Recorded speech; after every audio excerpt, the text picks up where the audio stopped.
Upon moving out of my parents' house and into my own apartment, I found myself with a surplus of items and belongings that needed to be purged. Disinclined to use Craigslist, due to its questionable reputation, I opted for Facebook Marketplace to list miscellaneous items, including a weight set, childhood toys, book sets, and other items my dad wished to remove from our home.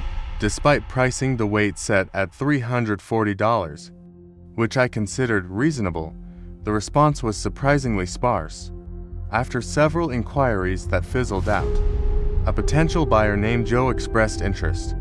His profile picture, albeit grainy, depicted a man in a fishing hat holding a fish, with a private account, and 3 mutual friends, female acquaintances from my town. I assumed it was a Joe I knew, particularly one with a penchant for fishing, ranging a pickup time for 11 p.m. Joe seemed agreeable and didn't attempt to negotiate the price, seeking to make the transaction more personable. I casually mentioned his past association with a girl named Gina.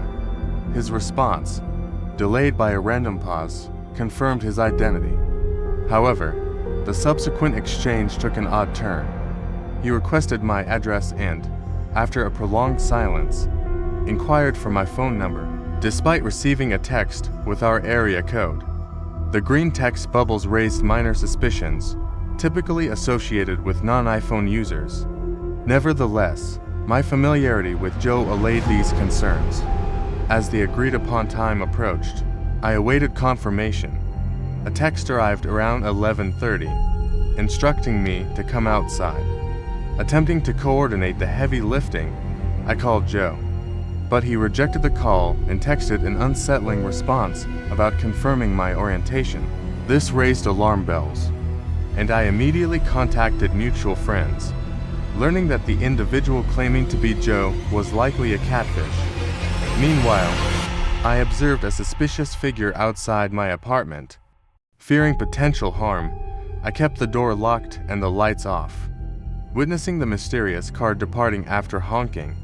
Although the fake Facebook profile vanished, I later received a threatening text, seemingly connected to the incident. Reporting the incident to the police yielded minimal results, leaving me unsettled and vigilant in my new living space. While no further threats emerged, I remained cautious, routinely checking my surroundings before venturing outside at night.